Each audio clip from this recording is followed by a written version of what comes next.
A warm and friendly hello, welcome to lovely Las Vegas for Coast to Coast Hoops with myself, Greg Hoops Peters, and now part of the VSiN Family Podcast. We've got an excellent podcast for you as we're going to be joined in segment number 2 by one of our good friends, Matt Joseph. So you know him a little bit better as Mid-Major Matt. We're going to be chatting with him about the separation that we're seeing between the top teams and the rest of college basketball, what he's all deciphered from the first month and a half of the season. We'll dive in on a few games for Sunday, take a look at the way that the Big Ten and the Big 12 have been able to excel, and he's out there in the state of Virginia, so we'll talk a little A10, we'll talk a little ACC as well, so nice wide-ranging chat there in segment number 2.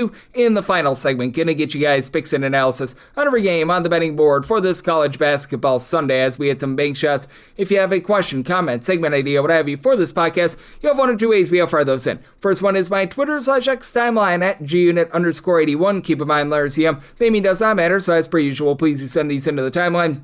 And the other way is find an Apple Podcast review. If you rate this podcast 5 stars, it is very much appreciated. From there, you're able to fire in whatever you'd like to hear on this podcast via that 5-star review. While I did not get in any Twitter/X questions today, everything is powered by Better. That is BETR on Better. Better is making it all the better to be able to dive in on some daily fantasy. Where jurisdictions allow, you're able to get in on some money lines and spreads as well. And all you need to do is, by being listener to this podcast, go to BETR.app. You type in the promo code of VSiNPod. That is VSINPOD. That gets you $10 free. You just take a look at a player's stat line, determine whether or not they're going to go over and under, and you're all good to go. And we are all good to go to take a look back at what was a really incredible college basketball Saturday. Try to find some trends and try to get to know these teams a little bit better. Games from yesterday is Greg buzzing about. Here is the rowdy recap. The jockeying for 1 and 2 in college basketball is going to be interesting. The current number 1 in Arizona certainly did not hurt their cause on Saturday.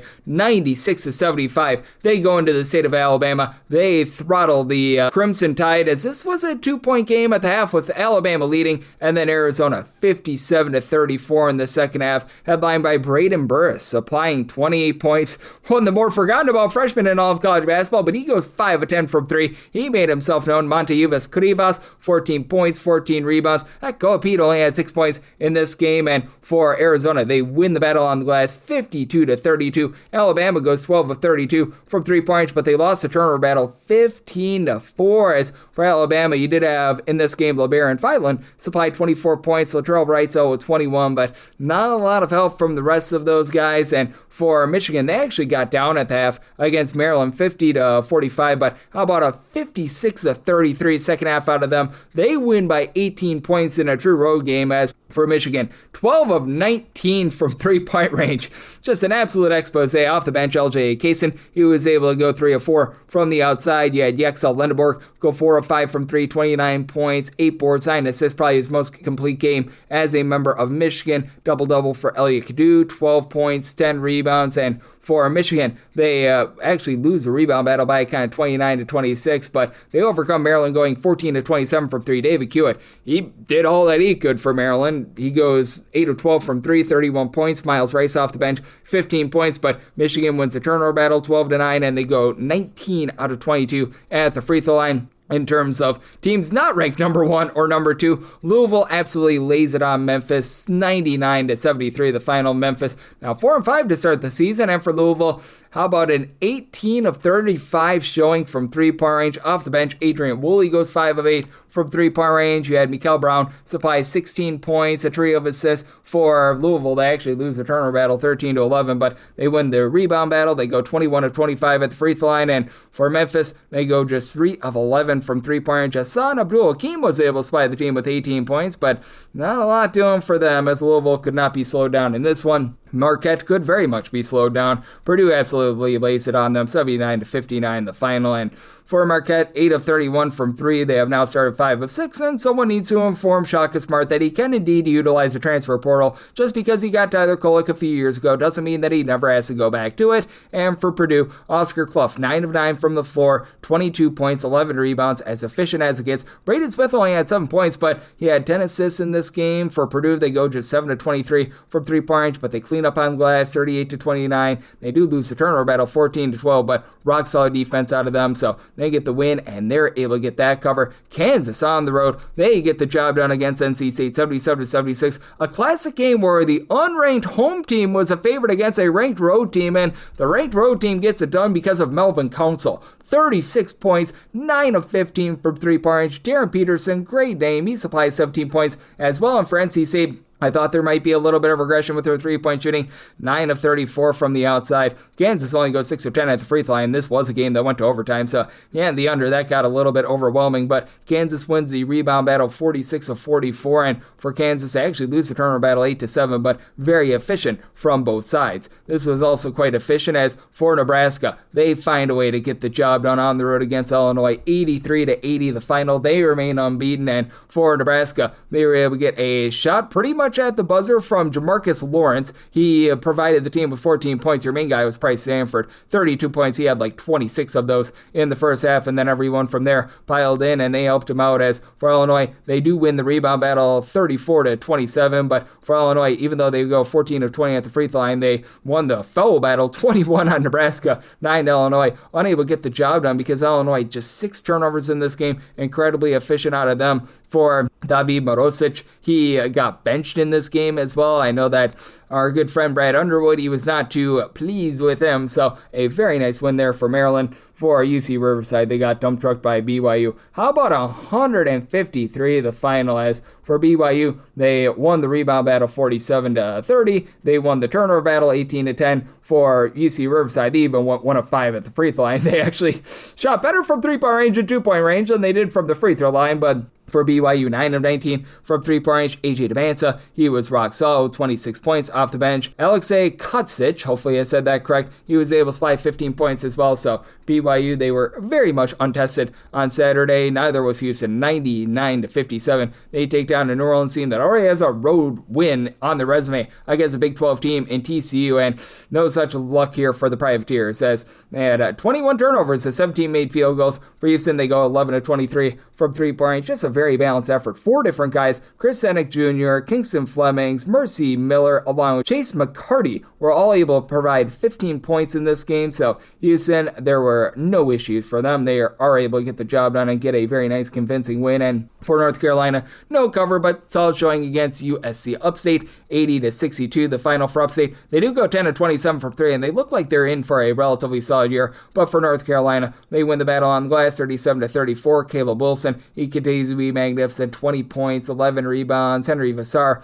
14 points, 9 rebounds. They're still awaiting Seth Trimble to come back, but team went 10 of 23 from three-point, so they did a nice job being able to get the job done in that one. And then if you're looking at your harebrained game of the day, that would be Butler against Providence. 113-110. Butler gets the job done in double overtime, and for Providence, they go 14 of 37 from 3. Butler 10 of 28 from 3. And Butler missed quite a few free throws, but they got their offense 27 out of 38 at the free throw line. Butler wins the rebound battle by a count of 50-45. And for Michael Ajayi, 28 points, 15 rebounds. And for the Providence side, Jalen Sellers, he had 26 points, and off the bench, Jason Edwards, 32 points, 6 of 13 from three-point range, and that was an effort that was unfortunately for them squandered. For Florida, it's been a little bit up and down, and they don't cover this game against George Washington, but they do persevere by a count of 80-70, as this was a 30-27 slog at half before things opened up in the second half. For Florida, they were able to do a nice job winning the battle on glass, 43-35, as for Thomas Howe, 19 points, 7 rebounds. Xavion Lee was really able to help this team out. He goes 4 of 8 from 3. Rest of the team was a combined 2 of 19 from the outside, but for Lee, 24 points, 6 boards, 4 assists. Feels like he's starting to find his bearings, and George Washington remained lively thanks to Trey Autry being able to supply 15 points, and for the George Washington bunch, they actually won the turnover battle by a count of 13-12 as well, being able to win a tussle of their own. How about UMass going on the road? They take it to Florida State 103-95. This was a hair-burn game of which UMass won in the second half 60-48. They outscored them in the second half. Daniel Hankins Sanford, 24 points, 10 rebounds. UMass has been one of the better rebounding teams in all of college basketball, and they actually lost the rebound battle by a count of 39-37 in this one, but Florida State lives and dies by the 3. How about 12 of 41 from three-point range in this one? So That was rather rambunctious and crazy. Vanderbilt, they've been rambunctious and crazy, but how about Central Arkansas?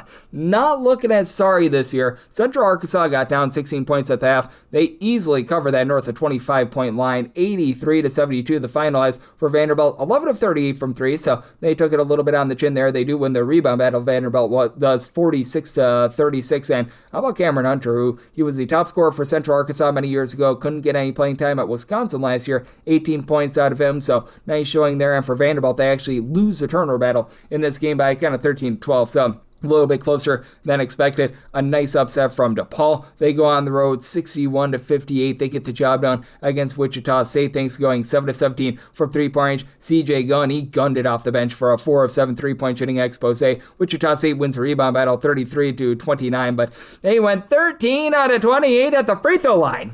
When you lose by 3 points and you go 13 out of 28 at the free throw line, you know exactly why you lost that game. And for Michigan State, they do find a way to get the job done against Penn State. Was a little bit harebrained in this game, though. 76-72, the final for Michigan State. They go 10 of 18 from three-point range as Divine Okachowu, hopefully I said that correct, 5 of 5 from the outside, 23 points. And Jeremy Fears, who's done a nice job facilitating all season long, 9 assists to 3 turnovers. Now, Michigan State loses that turnover battle 17-9, but they overcome it by going 18 of 21 at the free throw line. And for Penn State, just 8 of 29 from three-point range, and they lost the rebound battle 40-27. As for Michigan State, Jackson Kohler, he was able to supply 10 points, 12 rebounds. So they do find a way to be able to get the job done out there. Also being able to get the job done if you're looking at some non-top 25 fare. Oklahoma all over Oklahoma State, 85-76 in the battle for that great state. As for Oklahoma, 13 out of 33 from three-point range. Xavier Brown and Nigel Pack, they packed it in. They were able to supply 39 points, so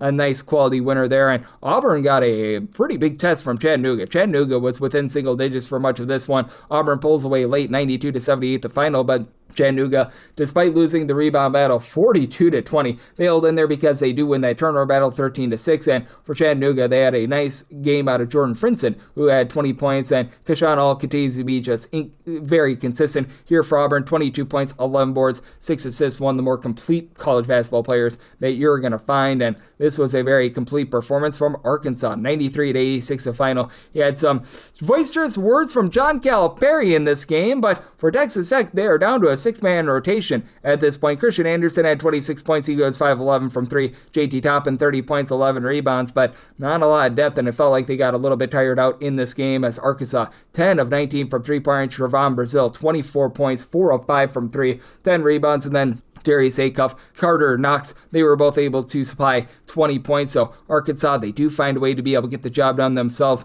in the first half in Utah Valley versus UC Santa Barbara. Utah Valley was up 37-15. They win this game 68-53. That Utah Valley defense, it is back in full force as for Santa Barbara, 19 turnovers and 19 made field goals. So Utah Valley, very much a standout performance out there. If you're looking a little bit later in college basketball, nice performance from Mississippi State in the second half. They got down 42-32 against Utah. They win 82-74, and for Utah, looking like it might be a little bit of a rough year for them, though they did have Don McHenry be able to supply in this game 29 points. But how about Jabari McGee off the bench for Mississippi State? He was able to go 5 of 7 from three-point range. He was able to supply 29 points. So a good showing from Mississippi State for what has been an up-down all-around SEC. As for the SEC, not great that you had South Carolina actually get a little bit of test from the Citadel. They do pull away late, 71-55 the final, but that wasn't necessarily a great look as they went 3 of 23 from three-point range. But for South Carolina, they held the Citadel to go 2 of 19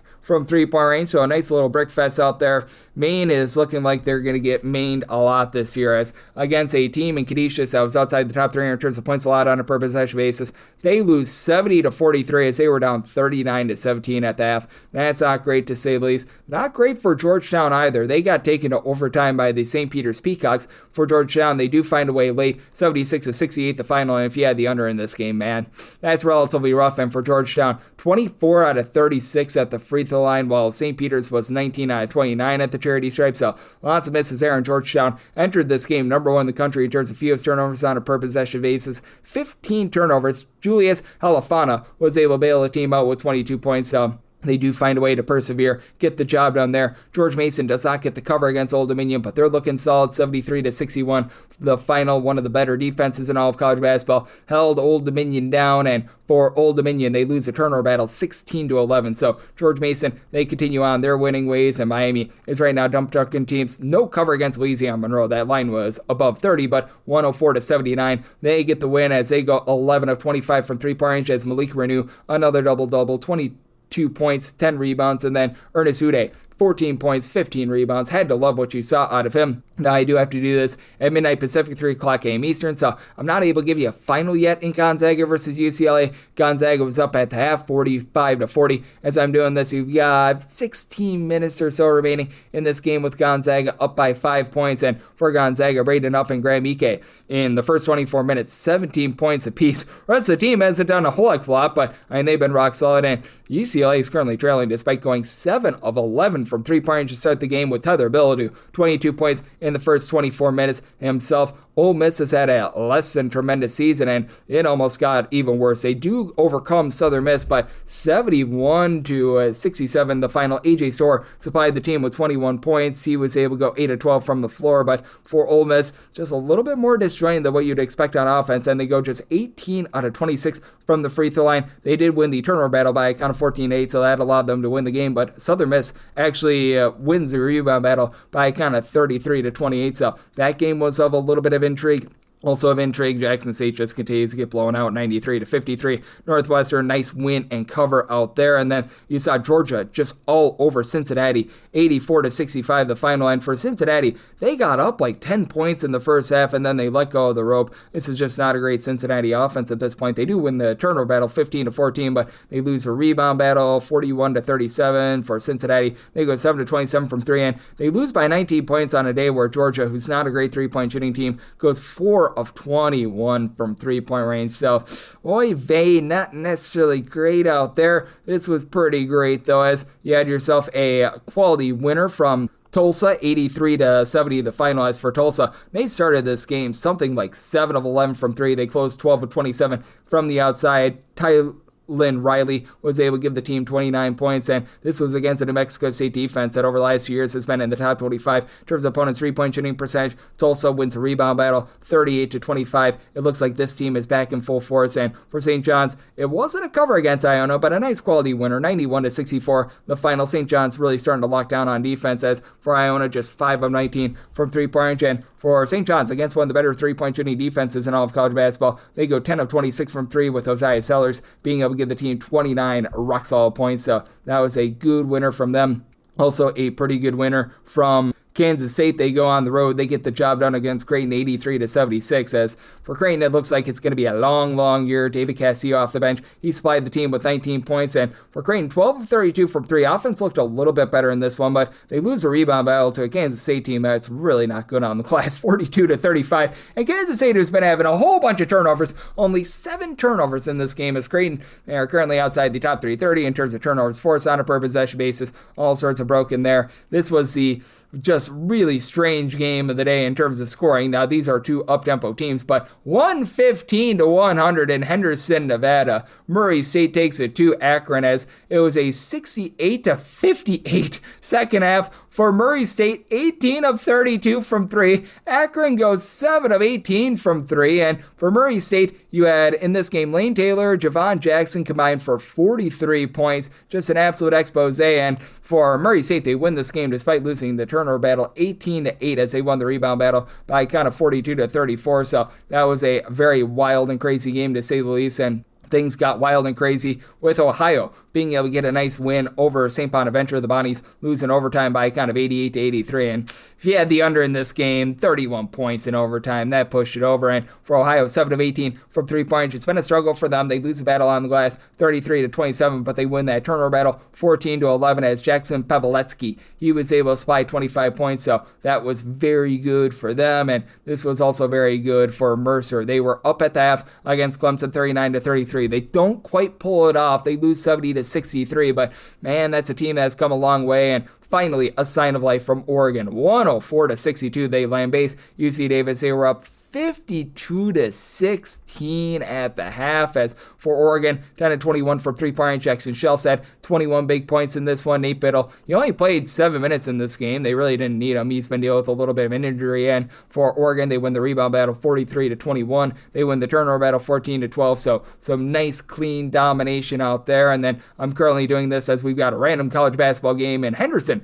taking place. UC San Diego. So I'm doing this towards the end of the first half, up 43-27 with about 3 minutes and change remaining in that first half. And for Colorado, they continue to be a nice three-point shooting team. They take it to UTSA, meet the Roadrunners, unable to cover here, 88-64. As for Colorado, 9-23 from three-point range, win the rebound battle, 48-32. And Austin Clonch's UTSA Roadrunners not necessarily looking great, just like Santa Clara, not great in the second half against Arizona State. They got up at 1 point, 19 points. Arizona State 82-79 winners as Arizona State. They go 10-21 from three, and for Santa Clara, they turned the ball over 15 times in this one, and they unfortunately did not have on their side Masamba Diop, who was able to supply the team with a block, 9 rebounds, 15 points, so he was able to do a nice job out there. And for Santa Clara, Christian Hammond was able to supply the team with 22 points, but they just completely let go of the rope in the second half in that one, and then this team let go as well. West Virginia was up 10 points at the half against Ohio State, 89-88.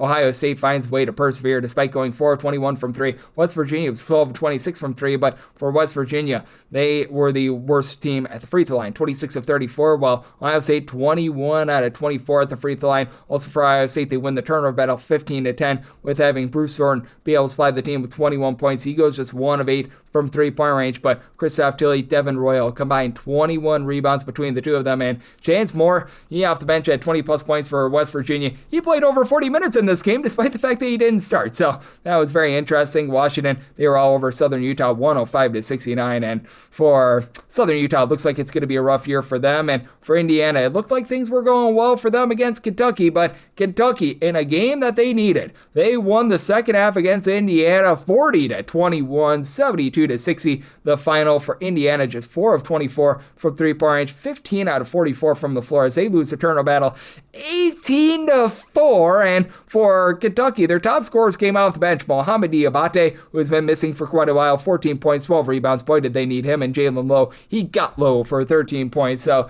a Kentucky team that's been on the fritz here to begin the season, that was a very nice win for them, and this was a nice win for Seton Hall, 81-59. They're off to a 10-1 start. Sheen Hallway doing an absolutely incredible job out there, and this was incredibly bad if you were Coastal Carolina. They got down by kind of 52-25 at the half against Grand Canyon. Grand Canyon wins and covers 82-61 final in that one, and then you had a nice up-and-down game with LSU getting it done against SMU, 89-77 the final. As for LSU, they go 7-15 from three-point range, 23 points out of Markel Sutton to go along, 12 rebounds for LSU. They also do a nice job in terms of winning the rebound battle, 31-29, and for SMU off the bench, Jaden Toombs was able to give you 16 points, but needed a little bit more from the starters, and I'm sure that I'm missing a few big games, but we had a rambunctious college basketball Saturday, so we'll leave this recap at about like 24 to 25 minutes, but if you're looking trend-wise at college basketball, this was with a few games pending for Saturday, but over the last week, we have seen the under really come through, 103 unders to 94 overs over the last 7 days, so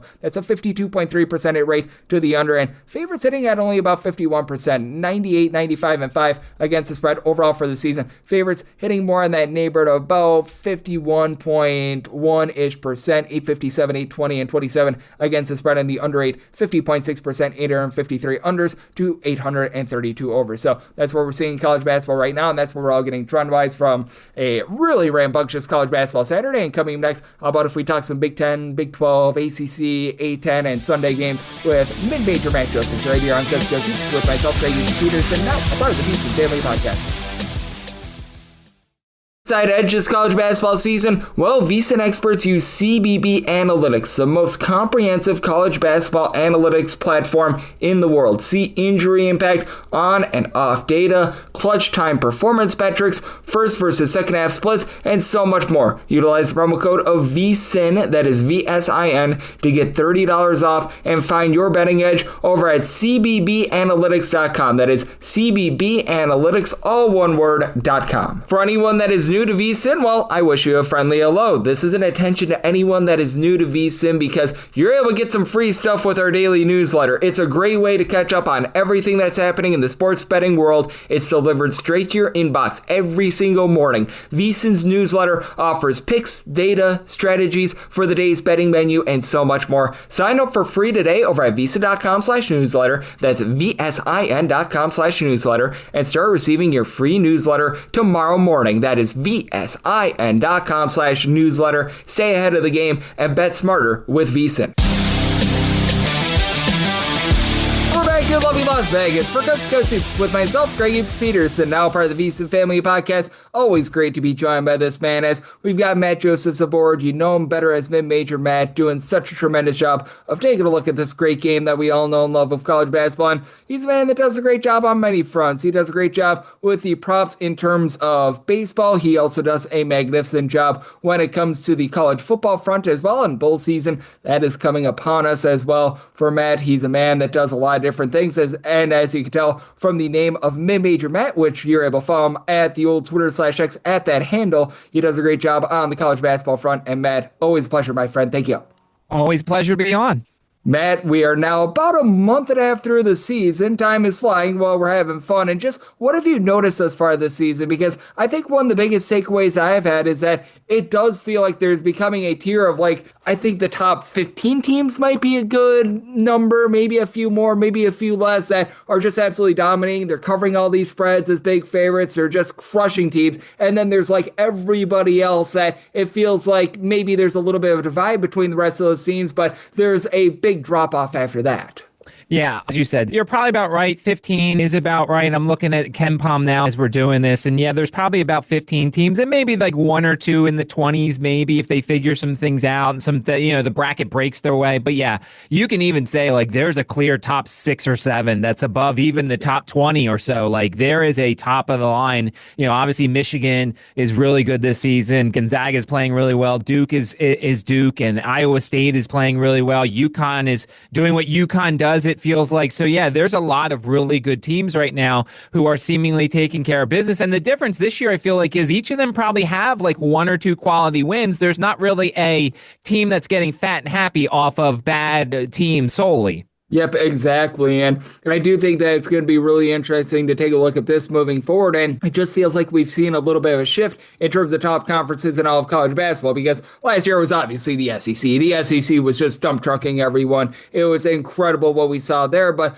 the Big Ten and the Big 12 have really been able to rise up this year. And I want to get your thoughts there, because I do think that with what we've seen here in Big Ten play, it has been rather, shall we say, fun to say the least. And I feel like the depth of the Big Ten is really something to behold as well, because we're noticing a lot of these teams like Nebraska being able to step up. It does feel like Oregon, who's been having the worst record in the conference, they're starting to step up in a big way as well. And it feels like with the Big Ten, they might not be quite as deep as the SEC was a season ago, but I really do think top to bottom that this is a very impressive conference. Yeah, it is. And you look at how many teams are in the top 50 of KenPom right now, and you look all the way down, Washington is 47th right now as we do this. And so, yeah, there's a lot of depth. And I think part of it is we talk about the top playing each other. I feel like there's some of these teams that are kind of towards the middle who have, had some softer starts to their schedule. So maybe we'll figure out more once we get into the constant grind of playing on the road a couple of teams in a row and, playing a couple games within 48 hours of each other and stuff like that. But yeah, you can't help but notice the depth that conference has right now because of all the top teams and how well they're doing in the non-conference schedule right now. Yep, I am right there with you. As Matt Josephs, you know him better as Mid-Major Matt. He's joining me on Coast to Coast Hoops. And then out there in your neck of the woods, I know that there's a lot of buzz around the Atlantic 10, and I know that you've got a little bit of Syracuse running through your veins as well. And I do feel like with regards to the A10, it's been a little bit of a mixed bag for them. And for the ACC, are they on par with the Big 10, the Big 12? No, but I feel like that's been a nice renaissance for that conference as well, with Virginia being able to step up. Virginia Tech has dealt with a few injuries, but they've been solid. I know that Syracuse lost that game to Hofstra on Saturday. That's not great to say the least, but I looked top to bottom at the ACC, and this is probably going to sound a little bit demeaning, but I think that's true. They're much less sorry this year than they have been in past years for the ACC.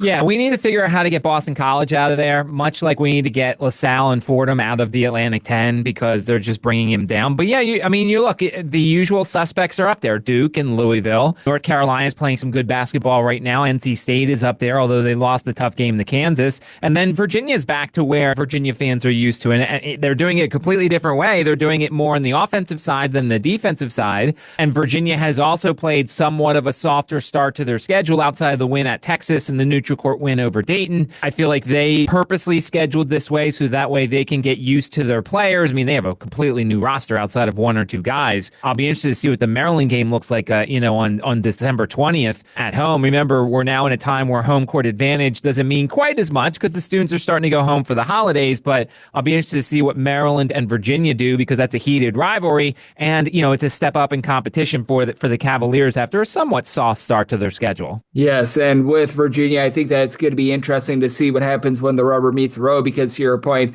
they have not necessarily played the world's greatest competition. And for Virginia Tech, they've played some solid competition. The Battle for Atlantis, I actually thought was a very solid field, and this is not going to be competition for them. On Sunday, they're going to be playing against Maryland Eastern Shore. If they lose that game outright, we certainly have some problems here, but I don't know if I can quite get with them being a 28.5-point favorite. And I do think that this is a sort of a situation where being able to take the points on some of these teams that, let's call it what it is, Maryland Eastern Shore is not going to be competing for a national title or anything like that, but I feel like these sorts of situations are where we do find a lot of value on underdogs because, as you mentioned, a lot of kids are going home for break and you get some, shall we say, more sparse, half-empty crowds, and you just get some strange spots with a lot of these guys from power conference teams looking forward to the holidays, and for these mid-major teams, this is their one opportunity to prove that they belong on the same court. Yeah, and the noon start time on the East Coast also makes things interesting because you don't know what's going to happen. This is where you kind of lean more to the veteran team, to the focus team, because, noon start time, especially on the weekend, Sunday morning or Sunday afternoon at 12 o'clock, I kind of throw that into the handicap. Look, the Hokies are going to beat them, let's be honest here, but I don't know if they're going to beat them by the 30 points or whatever. So, and then you look at Maryland Eastern Shore, I mean, this is a team that lost in overtime to Georgia Tech, but then the next game scored 29 points at Georgia's. Case in point, once again, they lose by 19 at Nebraska. 3 days later, they lose by a lot more at Creighton. So we really don't know what we're going to get from Maryland Eastern Shore, but I think a factor on their side is the noon start time for a team like Virginia Tech who's going to win the game. It's just like, are they awake? Are they going to start fast? Things like that. And I still do remember Iowa a few years ago as about the same size favor of like 28.5, 29.5 points against Eastern Illinois. They did lose that game outright. Now, I don't think that Maryland Eastern Shore is going to be able to win this game outright, but I do feel like this is going to be sort of the week, along with next week as well, those last games before the holiday break where these teams like a Maryland Eastern Shore catching a whole ton of points. We're going to be seeing a team like Jacksonville catching 26.5. I don't know if I'm going to be able to get there with them, but I feel like these bigger underdogs are going to be able to provide their most value of the year these next few weeks, and it's maybe not an end-all be-all where you back every single one of them. Like, I think that Jacksonville just does not match up very well with Texas A&M, but I do think that there's a little bit more of a premium to taking these bigger underdogs now than what you maybe found about a month or so ago in the first few games. Yeah, the Temple St. Francis game's interesting because Temple's home court advantage isn't great anyway, but then you add in the noon start time there and you're playing against the St. Francis team that doesn't do a lot well. They're very bad defensively. They turn the ball over a ton. But once again, like, they've played some closer games on the road occasionally so far this season. So, like, I'm not running to back Temple. If I was to play anything, I'd potentially maybe look at an over in that game. You might get more of a freer flowing game at noon with neither team playing defense. So that'll be interesting. And then look, Wake Forest, when they get a Queens team that knows how to shoot, I mean, Ashby is one of the best shooters that I don't think anybody talks about in this country. Chris Ashby, he's a great shooter, and this is the type of game that if Wake Forest is a little sleepy at the start, Queens can make things interesting. They're a very good offensive team. Now, granted, they don't play much defense, but like, as you mentioned, weird start time, getting closer to the holidays, a game Wake Forest knows they're going to win. We could see an interesting result in that one. Exactly. And I know that you have a little bit of affinity for the WCC as well, as I know that you've been a little bit of a fan of Gonzaga, and we don't know how that final turned out between they and UCLA. That was a very late tip time on Saturday. But that said, typically their biggest rival in the WCC, they've got, in my opinion, perhaps the game of the day on Sunday. That is going to be St. Mary's versus Boise State. And it's going to be played, if I'm not mistaken, in the state of Idaho over at Mount America Center. But with St. Mary's 1.5 point favorites, and this total's being pile driven downward. This opened up at a 138.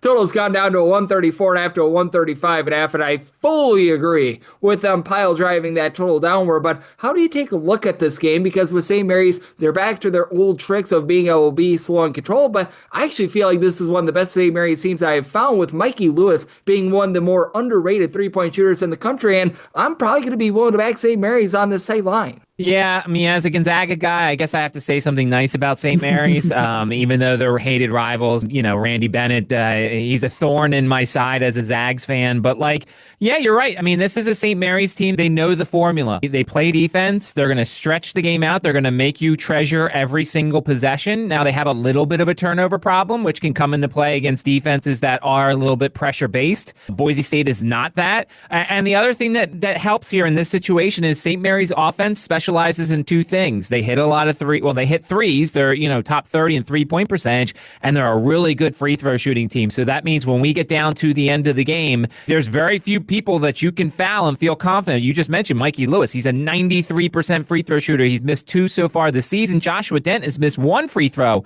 so far this season. That's the type of team you want to back.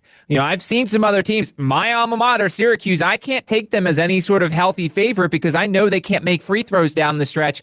I know the Gales will in a close game, so that's why I would also be with you and probably lean in that direction. Yep, and two very good rebounding teams. Against Boise State, you are not going to get second and third chances on the glass. And for St. Mary's, they do a great job on both the offensive and defensive glass. So that is going to be a great one to look at, as Matt Josephs, better known as Mid-Major Matt, is joining me right here on Coast to Coast Soups. And Matt, we're about a month and a half through the season. I just want to pick your brain in terms of a few teams that have been catching your eye, whether that be to the positive or the negative, in terms of what you've seen this far this season, because certainly we've had some good surprises, bad surprises, looking at you in the mid-major ranks, Loyola, Chicago, and how awful they have been thus far this season. We'll see what they do against Chicago State on Sunday. But that said, are there a few teams that are just catching your attention in terms of teams that you're either looking to fade or you're looking to bet on? The Spiders are coming off another victory. They get an overtime victory over Southern Illinois at home, and they're 9-1, and that's a very nice record. But they have not played a lot of road games. They did win at Belmont. It was a very good win for the Spiders. They will be playing at Elon on Wednesday. That's not much of a challenge as far as I can tell, but is this 9-1 for real? Can they continue it? We just talked about the A-10 has their good teams and their bad teams. We know Richmond's not one of the bad teams, but are they one of the top tier teams? Are they up there with VCU? Are they up there with George Washington, George Mason, stuff like that? So I'll be very interested to see how the Spiders do. We're not going to learn very much about them because they play Elon, the Citadel, and Charleston Southern the next couple of games. Elon's actually played some good basketball, I will say that. They did. And the win over Northern Illinois was a good win. They are at home, so that's an opportunity for them to get the Spiders in their building. But what are we going to get from Richmond? Their first 2 conference games, well, their first conference game is at home against GW, and then they play at Fordham and at St. Bonaventure. But I'm just going to be interested to see what Richmond does. And then another team I'm kind of interested in, we talk about the mid-majors and stuff like that, but what UC San Diego's doing with a new coach and with essentially almost a new team, if you remember last year's team, which should have won that Michigan game potentially, but didn't. If you remember that team, pretty much everybody's gone. It's not the same team at all. And to see them have the success, now granted, you look at who they're playing, not exactly a great set of opponents, but when you have a brand new roster and you're able to shoot as well as they do, I'll be very interested to see, how that Tulane game goes. And then they go to Loyola Marymount, so that's a road game, and they play San Diego at home. How do they look getting ready for conference play on New Year's Day when they play at Cal Poly? But no one expected UC San Diego to be 8-1 to start the season. Yep, and we'll see what UC San Diego is going to be able to do in the midnight Eastern time game on Saturday. We're obviously recording this before then because this podcast sees upload by midnight Pacific time, but I've been very intrigued by what I've seen out of them. And you did mention Richmond out there in the Atlantic 10, and I'm not sure you've taken a look at the Atlantic 10. It just feels like it's a big, giant mixed bag to me. Like with VCU, I recognize that New Mexico is certainly a solid mid-major team, but that loss was not necessarily so great for them. The Billikens of St. Louis have been absolutely amazing.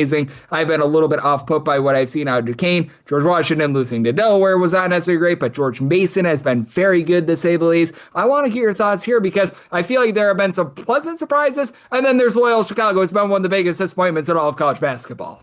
Well, and it's funny because if I asked the common listener to the podcast if I said there's 2 quad 1 victories for this conference, and they belong to 2 different teams, you'd be sitting there, you're like, oh, it's Mason or St. Louis. St. Louis has a George 29 Washington, net. yeah. They've got, hey, George Washington. No, it's Richmond. Their win over Belmont on the road, and then Rhode Island's win at Yale. Those are the 2 victories that are quad 1 victories. Now, I don't think they're staying quad 1 victories, which would be worse for this conference because then they could potentially have 0 quad 1 victories. But yeah, you're right. Like, St. Louis, I think, is really good. I think VCU is good. I think this is the time then VCU kind of figures out the rotations and stuff like that. Them, much like Richmond, they play Niagara, American, and Rider, their next 3 opponents. So, like, VCU is going to get 3 victories before they play St. Bonaventure on New Year's Eve day. But, like, yeah, the top of this conference, I think, is going to be pretty good. Now, do I think they're getting 2 in the NCAA tournament? Probably not. This is probably a 1-bid league because they missed the opportunities to get the extra wins. This is where I wish they almost had, like, a February challenge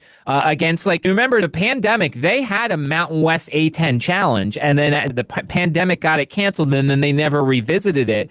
I think they would benefit from having a Bracket Busters or a February challenge that would get them another net victory potentially, because as I said, their 2 quad 1 victories probably won't be quad 1 victories in a month. Yep, and I do think that it's going to be interesting to see what happens with the entire Atlantic 10 moving forward, because that is a conference that you know as well as I do, Matt. Those teams beat up on each other in conference play, and any team that's able to come out of that conference with, I'm going to call it fewer than 4 losses, you should be looking at them and really be impressed, to say the least. And is there anything else for Sunday that you're taking a look at? Because we do have a few A10 teams that are going to be in action. We've got ourselves a hodgepodge of different games with really the top team, I always say, a 40-point favorite against Eastern Illinois. Probably not a lot of intrigue there, but anything else that's really catching your attention? The only thing that's catching my attention is the totals. And we've talked about this on the podcast before. A couple of 160s. Usually you see like 160, but there's a couple of 160 pluses. There's 4 of them for this card. So that's pretty crazy. Revisiting that Queens-Wake Forest game, I think that could be an over. That could be a very free-flowing type of game in terms of a lot of points being scored in both directions.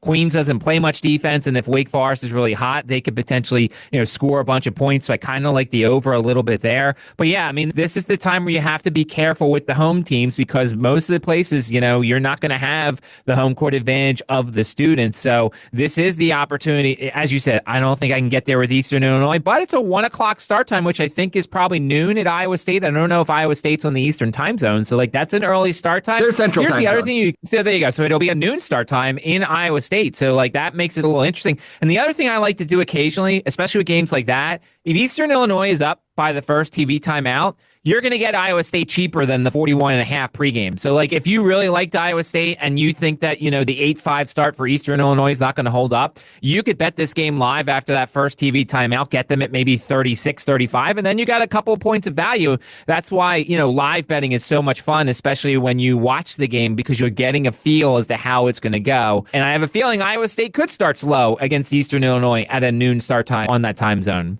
Especially coming off of that interstate rivalry game as well, where they were able to do a nice job in the second half against Iowa, so they put a lot in there. Maybe you come out a little bit sluggish, and hey, sometimes you just don't get a betting opportunity in game, but that's the way that it goes, and you just try to be able to find the best value humanly possible. And when it comes to finding great value on this podcast, the guests are second to none, and Matt, you're one of the best. You do such a tremendous job looking at this tremendous game of college basketball, so love to get people at home know what's all on tap for you and how people can follow follow along on social media and other platforms. Yes, at Major Matt on Twitter. I am on the Prop Queen podcast on Mondays and Fridays, talking about all things. And as you mentioned, it is bowl season, and so that's the time to really pay attention, do some research, see who's opting in, seeing who's opting out. If you had been following me all along, you would have had Fernando Mendoza at 60-1 to win the Heisman back in July. So that was a nice little hit on Saturday. And of course, everything in college basketball, because as you say, like I like to look at the other markets, team totals, first halves, other things like that. So if you ever have any questions, you can tweet me at Mid-Major Matt, because we all have the same goal. We all want to beat the books. Absolutely. And Matt, he does a great job on so many different fronts, being able to find great value, whether that be in baseball, college basketball, college football, you name it, he does it. And every single time he joins me, he lends such great insights. So a big thanks to Matt for joining me on Coast to Coast Hoops, now part of the VSiN Family Podcast. And coming up next, it is that time of the podcast. I give you picks and analysis on every game on the betting board for this college basketball Sunday as we hit some bank shots.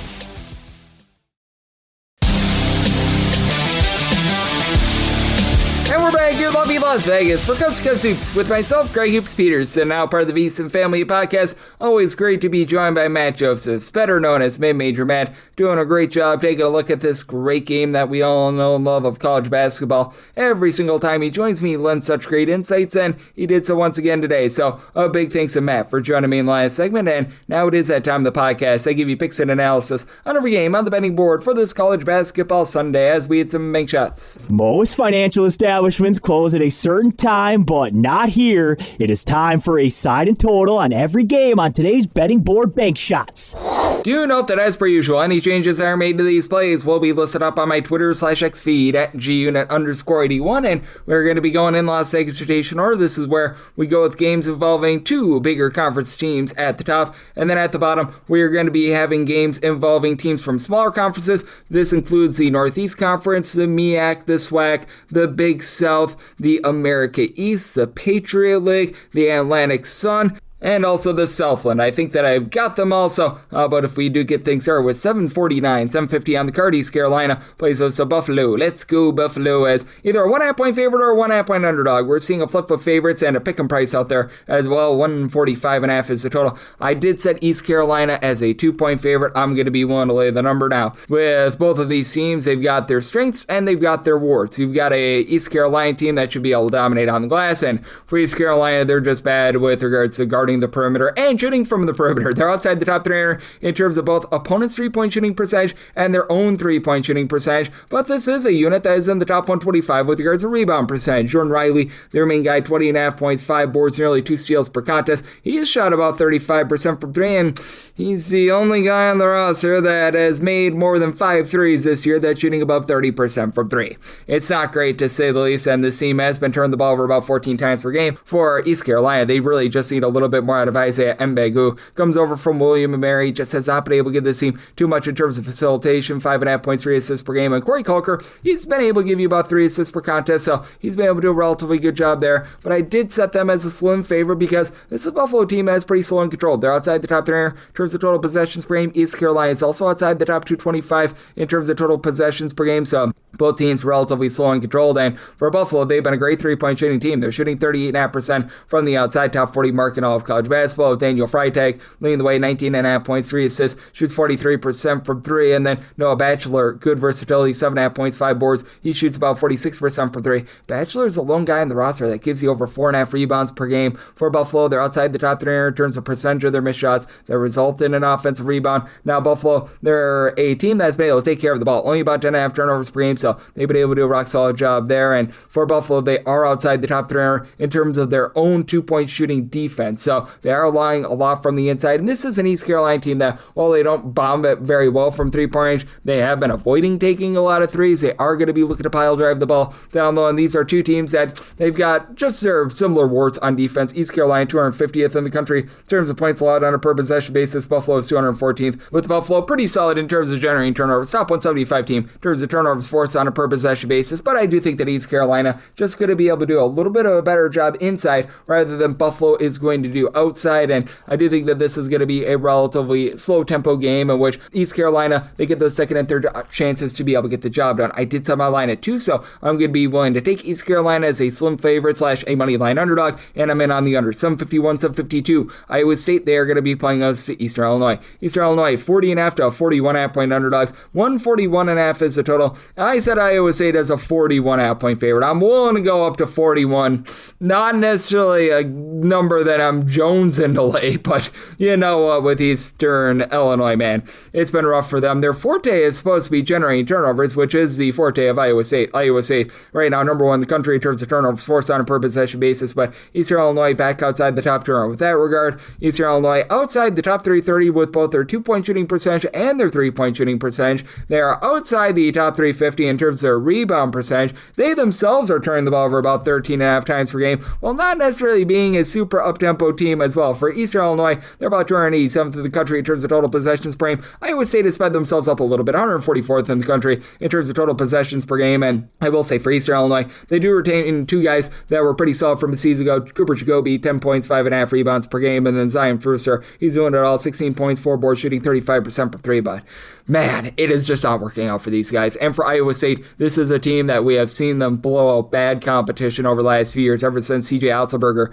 got to campus. Man, this team has just been able to put the smackdown on teams. I believe that they have won all but 2 of their games by at least 16 points as far this season, and they knocked off Grambling by 40, they took down Stonehill by 39, they took down Fairleigh Dickinson by 38, so they've been able to do this before. They scored Alcorn State by over 60. Joshua Jefferson, just too much versatility, 18 points, 6.5 boards, 5 assists, shooting 46% from 3. Milan Mimosilovic is shooting 54% from 3-point range. I do think that Iowa State eventually sees regression with their 43% 3-point shooting. I just don't think that it comes in this game. For Iowa State, they're doing a great job of making the most out of their possessions, top 50 team in terms of fewest turnovers on a per possession basis. Tavon Lipsby was dealing with injury. He's back, and his scoring is better than ever with about 16.5 points per game. I do think that this could be a game where you see some backups, but even the backups like Nate Heisey has been really good when they needed him to start in place of Tavon Lipsby. He was rock solid. You've had Dominic Nelson, who's out with a little bit of injury, be rock solid with about 6.5 points per game.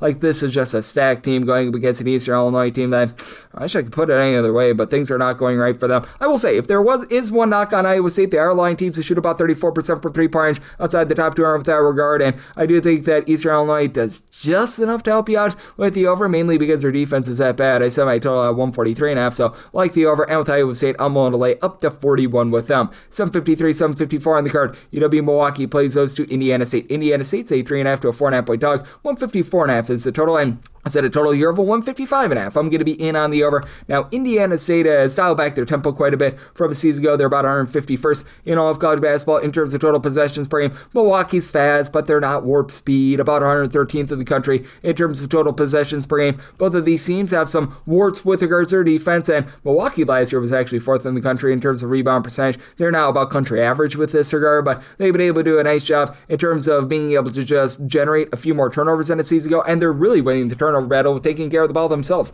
Top 80 team in terms of fewest turnovers on a per possession basis, right around about top 200 in terms of turnovers force on a per possession basis, with South Hubbard coming in, give the team 36% 3-point shooting, 6.5 points, pair of assists per game. He was solid at Toledo and Western Michigan. You still have some pretty good sides down low with Danilo Janovic, who comes over from SMU, give you about 6 boards, 12.5 points per game, 5.5 boards out of Faison Fields, who's been in the program for quite a while, and UW Milwaukee is allowing a lot of second and third chances, but they themselves have been a top 125 team in terms of percentage of their own missed shots that result in an offensive rebound, and I do think that they're going to be able to do a good job of winning that battle against an Indiana State team to where you've got a guy in Ian Scott who's been very versatile, 13.5 points, 8 boards. He's actually shooting 50% from 3-point range, but for Indiana State outside the top 250 in terms of defensive rebound percentage, and for Indiana State, they're just bad at taking care of the ball outside the top 250 in terms of turnovers on a per possession basis. They've done a nice job guarding the perimeter. They're a top 125 team in terms of opponents' 3-point shooting percentage, and and you got Marcus Harding, who at 6'10" has versatility, 8 points, 3 boards, is able to pop it from 3.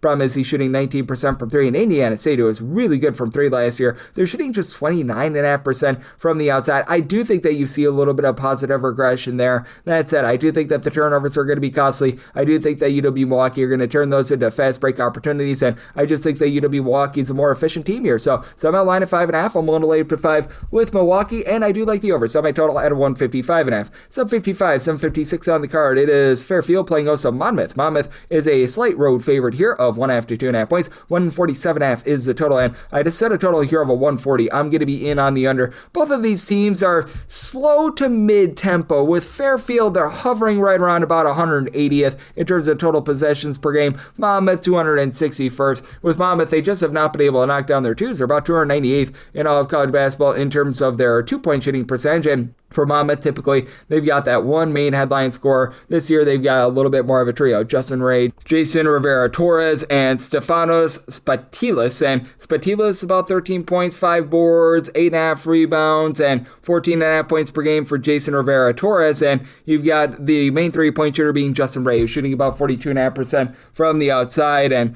when it comes to the ancillary guys, they've done a nice job in terms of being about. Like Jack Collins is just a Swiss Army knife guy. 7.5 points, 2.5 steals, 4.5 assists per contest, and this has been a Monmouth team that has been a top 175 team in terms of turnovers forced on a per possession basis, but Fairfield is doing the little things well. Now, Fairfield is on a great shooting team in general, as Fairfield is right now checking in outside the top 200 in terms of both their 2-point and 3-point shooting percentage, and as a matter of fact, their own 2-point shooting percentage is outside the top 320 in all of college basketball, but at home, they're a top 25 team in terms of fewest turnovers on a per possession basis, and this unit has been in the top 60 in terms of defensive rebound percentage. Fewer than 26% of opponents' missed shots become an offensive rebound. You've got Braden Sparks, who's been able to supply 17 points. He's shooting 41% from 3. The rest of the team has had their issues from the outside, though Deuce Turner down for what? He's been able to give 10 points, shooting 34% from 3. Saw some good minutes over at Bucknell, San Diego back in the day, so I do think that he's going to get better as the season goes along. And Brandon Benjamin has been that rock-solid rebounder with about 9.5 rebounds per game. Now, on the flip side, you've got a Monmouth team that has been one of the better mid-major shot blocking teams in all of college basketball. They're a top 30 team in terms of blocks per game. A lot of that is thanks to Doc Mortar, who only gives you about 3.5 points per game, but he throws in their 1.3 blocks per game, and then Rivera-Torres, about 1.7 blocks per game. So I do think that you get a little bit more of a slog of a game here. I set my total at a 140, but I think that Fairfield being able to execute those little things allows them to get the job done at home, set them as the 2-point favorite. So like Fairfield on the money line, and I'm going to be in on the under. 757, 758. It is Campbell playing against Ball State, and Ball State is a 7.5 point dog. Total on this game, it is 141 to 141.5, and I did set Campbell here as a 10-point favorite. I'm going to be willing to lay the number.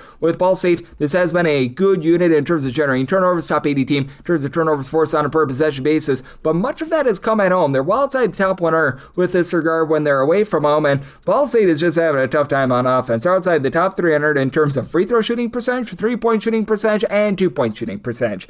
Not necessarily where you want to be there, and it's not even as if their shooting defense has really been that good, as their line teams to shoot about 34% from 3. That's above average in the nation, and they're outside the top 260 in terms of opponents' 2-point shooting percentage. Now, you do have Amani Ziegler along Davion Hill doing a nice job as a tandem with a combined about 5 assists per game. Ziegler, 10.5 points, comes over from St. Peter, shoots 31% from 3, and then Hill, he's shooting more like 33% from the outside. He's been able to supply the team with about 11.5 points per game. You've had Juwan Maxey be able to supply about 8 points per game, and then Davon Barnes, who comes over from UTEP, he does a pretty solid job in terms of generating turnovers. The big thing for this team is that Joey Hart, who is transferring in from Kentucky, he dealt with injury towards the beginning part of the season, really saw his first action against South Dakota State, saw a little bit of time against Evansville, but in that game against South Dakota State, 15 points, so he could be a little bit of an elevator for the team. But with Campbell, I do think that bringing in John Andrzejczuk, who was an assistant over at Florida, is really elevating this offense. This is a unit that has been a top 150 team in terms of 2-point shooting percentage, and they're dominating the offensive boards. Top 50 team in terms of percentage of the missed shots that result in an offensive rebound. Now, they have been sloppy with the ball outside the top 300 in terms of ball security, but DJ Turner-Smith, who comes over from Auburn Morris, shooting 35.5% from 3, 19.5 points per game, and then between the Pepperdine transfer, Davideus Buca, and Norfolk State transfer, Chris Fields, they've been able to combine for about 18 rebounds per game. These guys have been great on the glass. They also give you combined about 2.5 steals per game, so you've got good versatility there. This has been a unit that has been allowing a lot from 3-point range, or allowing teams to shoot about 35% from the outside the top 260 in all of college basketball with that regard. are, but this Campbell team has also been a top 50 team in terms of getting to the free throw line with the Ball State style. They will put you on the charity stripe, and I do think that that's enough for Campbell to get the job done. And what I think is going to be a little bit of a sloppier game. I set my total at 138. You got a Ball State team that is outside the top 10 in terms of total possessions per game. To the credit of Campbell, they have really kicked themselves up this season, 77th in terms of total possessions per game, but like the under, and I'm going to be willing to lay it with Campbell. 759, 760 on the card. Iowa plays those to Western Michigan. Western Michigan is a 28.5 point underdog. 145.5 is the total, and I did set a total here of a 141.5. I'm in on the under. You got an Iowa team that's outside the top 350 in terms of total possessions per game. Now, Western Michigan, they're fast, but they're not necessarily like absolutely flying. About 100th in the country in terms of total possessions per game, but for Western Michigan, ball security is right now a big issue for them as they are turning the ball over about 15 times per game, outside the top 320 in terms of turnovers on a per possession basis. And for Western Michigan, their forte is typically rebounding. They're back inside the top 175 in terms of rebound percentage, but they are outside the top 200 in terms of percentage of their own missed shots that result in an offensive rebound. So I do think that this is going to be a game in which is going to be very low scoring. So I told 141 like the under. Now I think that Western Michigan just does enough to be able to hold in there. Set my line at a 27.5 as you've got Jalen Griffin along with Jaden Brewer combining for a little bit over 30 points per game. Both are shooting 34.7% from three. It's on low volume, but they've been able to shoot it well from three. Brewer is able to give you 7.5 boards, comes in for Florida National. He's been able to give you a bit of versatility with a block for contest, and then Max Burton, one of their main rebounders from a season ago, he's been able to give you about 6.5 rebounds per game as well. I do think that there's going to be some inevitable regression with Iowa and the fact that this team has been an absolute flamethrower from three-point, shooting 39% from the outside. Like, Iowa's a bottom 15 team in terms of total possessions per game, but they're a top 25 team in terms of points scored on a per possession basis. Even though they play slow, they're really efficient. They're a top 20 team in terms of turnovers forced on a per possession basis. Just a lot of guys doing a great job as a collective. You don't have a single guy on the roster that gives you over 4.5 rebounds per game. That said, you've got pretty much three different guys between 4.1 and 4.5 with Tavion Banks, Cam Maniwu, and Alvaro Fogurius doing that, and Fogurius is shooting 46.5% from three-point range. And I mean, you just take a look at the top scorers on this team. The top four scorers that made at least one three are all shooting at least 44.1% from the outside, with Bennett Sturts being the main headliner, 5 assists, 18 points per game. I do think that Iowa is going to be able to win this game and win this game handily. Again, I just don't know if you get enough possessions to cover this big of a number, though. Set my line at a 141.5 with regards to total, in on the under, and at 28 plus, well, I'll take those points with Western Michigan. 761, 762 on the card. It is UAB, and they play us at Troy. The men of Troy are an underdog of 6.5 points. So on this game, it is 149.5. I only set my line at 3.5. I'm going to be willing to take the points. I recognize that for Troy, it's been a little bit of a random season, and Troy is not quite as fast as a raw possessions per game number would indicate, because they play that triple overtime game against USC. They play a double overtime game against San Diego State. That's pretty much an additional 25 minutes of basketball right there. So right now, you're seeing them number 3 in the country in terms of total possessions per game. Don't get me wrong, they're fast. They're not quite that fast, so that is something very much to take note of. And then on the flip side of things, you do have a UAB team that's actually slowed themselves down a little bit more this year. They're about 130th in the country in terms of total possessions per game. It's a UAB squad that typically they make their bones down low, and for UAB they need to, because they're shooting 27% from three. That is a bottom 15 mark in all of college basketball, but they don't allow you to make threes. Teams are shooting less than 30% from three-point against them, and for UAB, top 15 team in terms of percentage of their missed shots that result in an offensive rebound. Main two guys with this, Daniel Rivera, K-Ron Lindsay, they're combining for 7 offensive rebounds per game by themselves. Between the two of them, a total of about 15 rebounds per game, both give you between 10 to 10.5 points per game. And then Ahmad Robinson, good versatility coming over from New Hampshire, and Mercer, 12 points, 3.5 assists per game. He shoots 36% from three. Really the lone guy that shoots on volume that's shooting above 30% from three-point. Joe Chance Westery, he's been at power conference schools before. He's been able to give you 16 points per game. And for UAB, even though they don't bomb it from three, they're good at taking care of the ball. This is a top 30 team in terms of fewest turnovers on a per possession basis. They're doing the little things well, but I do think that for the men of Troy, they're going to do a nice job of holding in there, because this is a Troy squad that they themselves have been one of the better teams in terms of generating turnovers. They're a top 50 team once again in terms of turnovers forced on a per possession basis. They themselves are sloppy with it outside the top 3 in terms of their own ball security, but it's It's a Troy team that is much improved with their three-point shooting. They're up to about country average with regards to their three-point shooting. After last year, they were just dreadful. Thomas Dowd has been able to shoot 40% from three, 15.5 points, 10.5 boards per contest. Theo Sang, he's been able to give you 5.5 rebounds, 13 points per game. Evan Griffin has been a guy that's been dealing with a little bit of injury. When he's been out there, he's been solid, but even with him out, you've got the Campbell brothers with Kobe Campbell, 9 points, shooting about 40% from three, and then Cooper Campbell. He supplies 40% three-point shooting with about 15 points per game. These guys are also versatile for Troy. They've been a top 100 team in terms of opponents' two-point shooting percentage. Now, Troy is allowing a lot of second chances on glass outside the top 275 in terms of defensive rebound percentage, but they themselves, top 100 team in terms of giving themselves second and third chances. I did set a total here of a 151.5. I do think that you get enough possessions for the over, and I do think that there's a little bit of positivity coming for UAB's three-point shooting, but I also think that Troy is going to be able to make a few threes themselves, so I do like the over and the points here with the men of Troy. 763, 764 on the card. Charlotte is on the road against Charleston. Charleston is a 4.5 to a 5.5 point favorite. 141.5 is the total, and I said Charlotte is a 1.5 point favorite. I like Charlotte on the money line. It's been a Charleston team that's just been dysfunctional and bad thus far this season. A lot of it has been due to injury. Now, they do get back one of their main men, as I still remember when this guy was over at Bradley a few seasons ago. Connor Hickman was great. He was giving that team 15 points per game, and now he's been able to come back, and in the 5 games that he's played, he's averaging 15 points, only shooting about 31% from three. There should be some positivity coming with Charleston shooting 26.8% from three-point range, but you've got a pair of teams that are just not gunning it, to say the least. With Charleston, they're down to about 259th in the country in terms of total possessions per game. Charlotte is 357th in the country, and I do recognize that this Charlotte team is outside the top 200 in terms of points allowed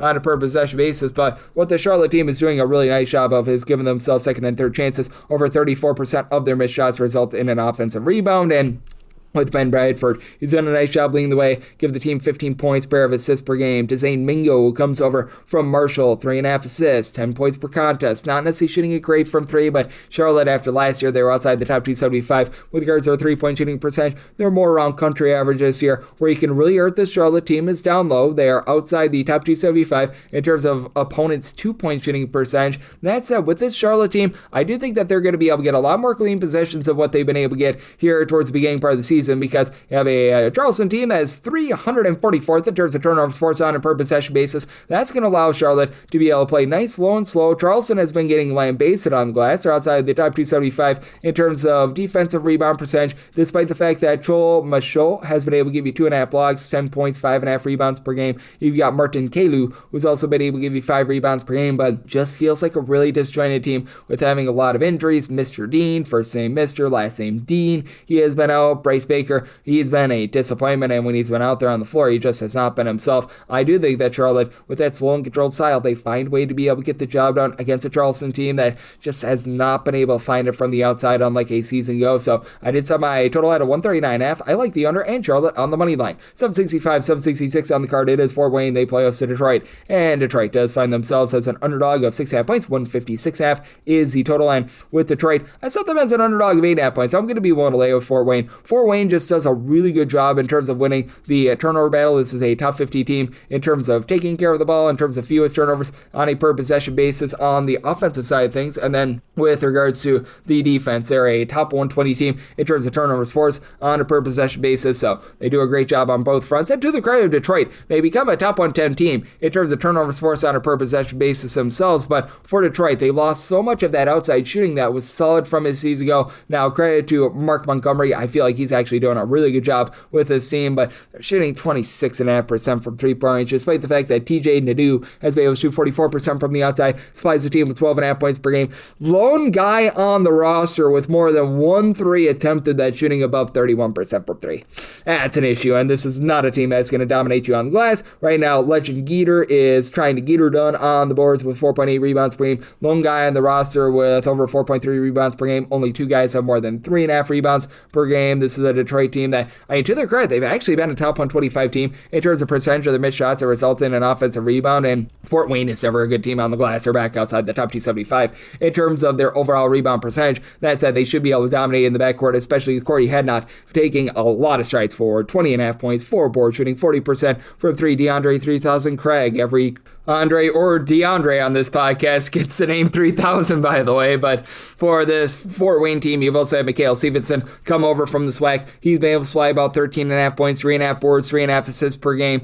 Just don't have a lot of rebounding, as Darius Duffy is a lone guy on the roster that gives you over 4.1 rebounds per game with 5.5 boards. But I do think that this team is going to do a great job in terms of turnover battle. Now, this team is outside the top 3 in terms of opponents' 2-point shooting percentage. Their own 2-point shooting percentage has been very good, though. They're a top 50 team with that regard as well. You've got a Detroit team that they're not necessarily going to be looking to fly, but they're not necessarily super duper slow. They're about 143rd in the country in terms of total possessions per game, and then with Purdue, Fort Wayne about 93rd. So interesting circumstance here. I do think that you get a little bit of an up and down and a relatively efficient game, but in the end, I just think that you come up a little bit short with regards to possessions, and both teams do a good job in generating turnovers. So set total 154.5. I like the under, and I'm going to lay it up to 8 here with Fort Wayne. 767, 768 on the card. Portland is playing us Kent State. Kent State is a 6.5 to a 7.5 point favorite. Your total on this game, it is 165.5, and with Kent State, I did set them as a favorite of 4.5 points. So I'm going to be willing to take the points with Portland. Kent State has just taken country mile steps backwards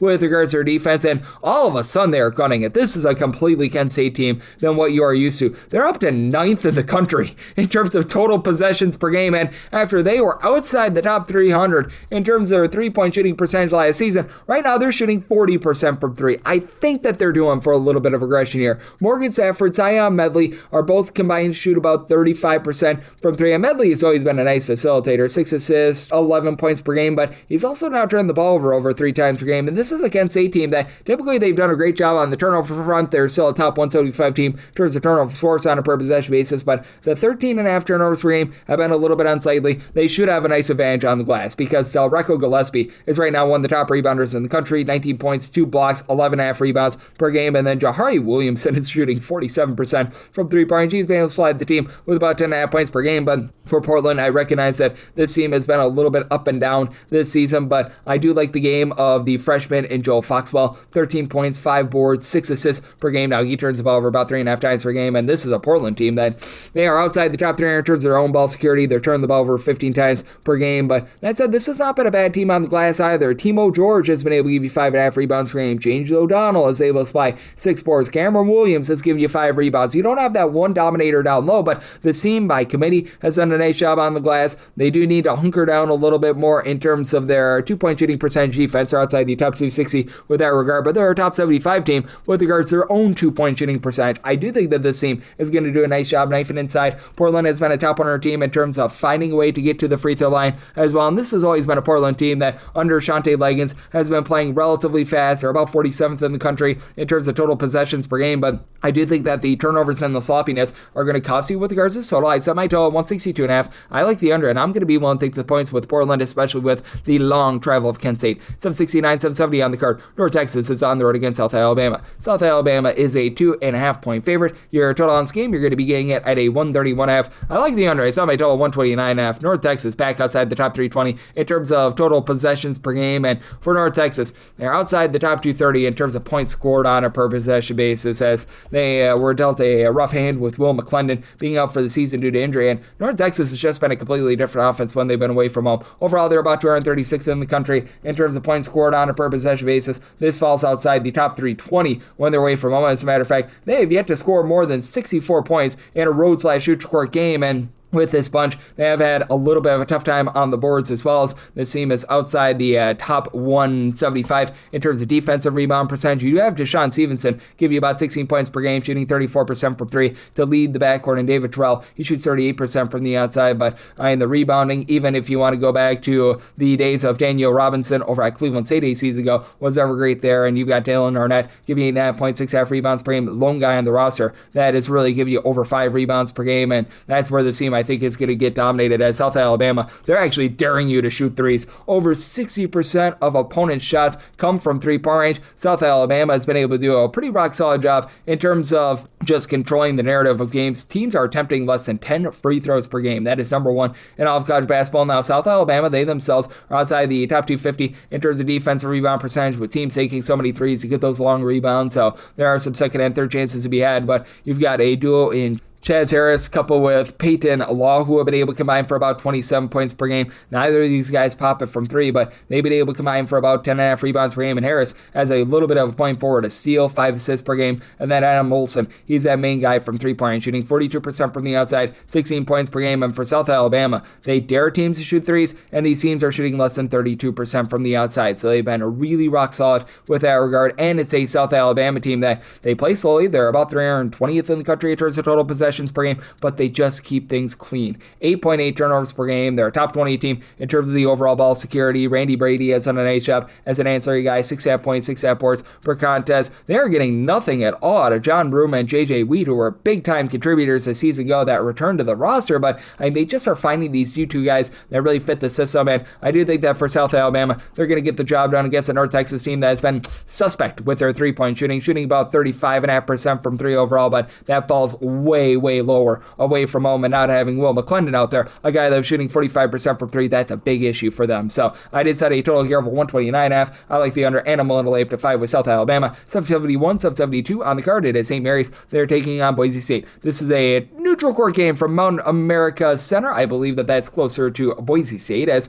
right now for Boise State, they're 1.5 point underdogs. Those between 134.5 to 136.5, and even though this game should have a little bit more of a Boise crowd, I did set St. Mary's as a 4-point favorite. I am going to be willing to lay the number for St. Mary's. They're just such a great team on the glass, 12th in the country in terms of overall rebound percentage. Now, to look right at Boise State, they don't allow teams to be able to get second chances. Boise State is currently number 2 in the country in terms of defensive rebound percentage. Only 20.2% of opponents' missed shots result in an offensive rebound, so it's a strength-on-strength battle there. You got Boise State hovering right around about 225th in terms of total possessions per game. St. Mary's is more around about 282nd, and for St. Mary's, they're not quite the same defense that they were a season ago, but they're still a top 50 team in terms of points allowed on a per possession basis. Teams are shooting less than 30% from three-point range against them, and for St. Mary's, you've got one of the more underrated shooters in the country, Mikey Lewis, shooting 47.5% for three, 17 points per game. It's a big reason why the St. Mary's team is now a top 35 team in terms of points scored on a per possession basis. Paulias Marsoukas, who's back from a season ago, 18.7 boards. He's been incredible. Joshua Dent has been able to give you some nice contributions, 12.5 points per game and shooting 97% at the free throw line. You always like to see that, and even the ancillary guys like Andrew McKeever, only about 9.5 points, but 10.5 rebounds per game. Dylan Shaw is able to give you 4.5 rebounds per game. Harry Wessels give you no scoring, but about 5 rebounds per game as well. And then for Boise State, have to like the game of Andrew Meadow, 6'6", 2-2 guy that's been able to supply 12.5 points. He's right now shooting 46% from three-point range, and this team has, again, been able to do a nice job on the defensive glass. Okay at taking care of the ball, about 11.5 turnovers per game. They're really not going to force the issue. Both of these teams outside the top 2 in terms of turnovers forced on a per possession basis, but Boise State a little bit vulnerable with regards to their three-point shooting defense. They're about 170th in the country with this regard. They were actually a little bit worse a season ago. They are getting an X factor in Pearson Carmichael beginning to step up. He had a massive 26-point game against Duquesne, and he's had 11 plus points in 4 of the last 5 games. The lone game that he didn't, he had 9 points, so he's been able to come on strong, but it just feels like Dylan Andrews, who was a solid player over UCLA, just is not getting down the offense. 4.5 assists, 11.5 points per game, but darn near 3 turnovers per game, shooting 30% from 3. I think that this is going to be a defense-oriented game. Both of these teams do a solid job on the glass, but in the end, I just trust in the St. Mary's offense a little bit more. Semi-line at 4, I'm going to be willing to lay with St. Mary's. I like the under. I set my total at a 134. 773, 774. Washington State is on the road against USC. This is the last game on the normal Vegas betting board before we hit the extra games, by the way.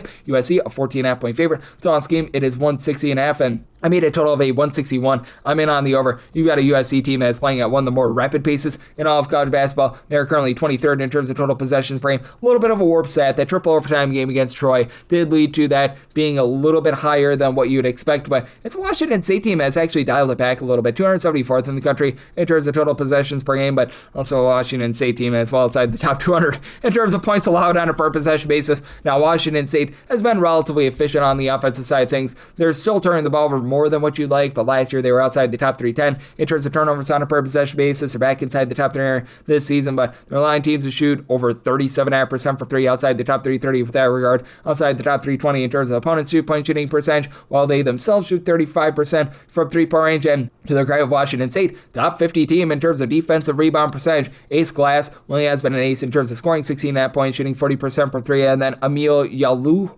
Ho has been able to give you about 10 points, 5 boards, shoots 46% from the outside. But for USC, I do think that they are going to be able to dominate down low, as this team has been a top 15 team in all of college basketball in terms of block shot percentage. You bring in Gabe Dines, who is so good over at Youngstown State a season ago. He doesn't give you too many minutes, but he gives you a block plus per contest. Jacob Kofi, he's been that main shot blocker, 2 blocks, 7 boards, 2 assists, 9 points per game. And then Chad Baker-Mazzaro, Rodney Rice, these two guys are combining for over 42 points per game. Rice shoots 38.5% from 3. Baker-Mazzaro, he chips in there a block and a half, 5.5 boards, shoots 41% from 3-point range. Jaden Brownell has been able to shoot 43% from 3-point range. It's a USC team that is in the top 5 in the country in terms of free throw attempts on a per possession basis as well, so they do a great job with that regard. And this USC team, they're going to allow their second chances. This is a team that's outside the top 3 in terms of offensive rebound percentage. A lot of that is because with block shots, a lot of times you do get an offensive rebound off of that, so a little bit of a warp stat there, but USC not allowing teams to shoot above 30% for 3, I think is going to be key in this game, and I think that that's just enough for them to get the job done. So by total 161, I like the over. And with USC, set them as a 15-point favorite, so want to lay up to 14.5, and now we hit the extra games. The normal betting board picks are complete, but there are some extra games today, so we go into the bonus. 306-501, 306-502, Temple, we give our to Lane Kiffin. Go Owls, they play OSU, St. Francis, Pennsylvania. St. Francis is a underdog of 18 points, and total on this game, it is between 150 to 151. It's not a line of an 18.5. Not willing to go past an 18, but I'm going to be willing to lay the 18 with the Temple group. They have been inefficient on the defensive side. Things is the best way to put it, outside the top 2 in terms of points allowed on a per possession basis, but they make the most out of their own possessions. This Temple team only turned the ball over 8.9 times per game, top 30 team in terms of ball security, and for Temple, they have been a top 125 team in terms of defensive rebound percentage, just by not having a single guy that gives you over 4.5 rebounds per game. That's going to be big against a guy in Sky Wicks, who's been able to supply St. Francis, Pennsylvania, with over 15 points, 8 boards, nice post presence for them. And Temple, not an amazing 3-point shooting team, but a solid one. They shoot 35.5% from 3-point range. Darian Ford, he's only shooting about 30% per 3, but 17 points, 4 boards per contest. And then you've got a lot of guys that they just shoot in that mid-30s from 3-point range. Aiden Tobiasen, Gavin Griffiths, they've combined for 25 points per game. They combine to shoot about 36% from 3. And then AJ Smith, in limited action as he's been dealing with injury, he's been able to shoot over 40% per 3. He supplies 18 points per game, and with Temple, they're really not going to force the issue as well. They're outside the top 3 in terms of generating turnovers, so I do think that you're going to get a nice, clean, efficient game. Big reason why semi-total 152.5. I like the over. And for St. Francis, they've all of a sudden become a top 80 team in terms of total possessions per game. Zion Russell has been able to get 11 points. He, in the backcourt, along with Wicks, have been able to combine for about 6 assists per game, but this team is so sloppy with it outside the top 3 in terms of turnovers on a per possession basis. Again, a little bit less of an issue against Temple, but this team is also getting just absolutely barbecued down low outside the top 3 with regards to own 2-point shooting percentage and opponents' 2-point shooting percentage. Temple is a team that likes to bomb it from 3, but even for St. Francis, they're outside the top 240 in terms of opponents' 3-point shooting percentage. So, but I think it's going to be a mid-tempo game. I think that Temple just a little bit more efficient in this game and efficient enough to cover the number. Semi-line at 18.5. One to lay up to 18 with Temple, and I like the over semi-total at a 152.5. 306-503, 306-504. Virginia Tech is going to be playing us Maryland Eastern Shore, and the Shore is a 28 to a 28.5 point underdog. So on this game, it is 137.5.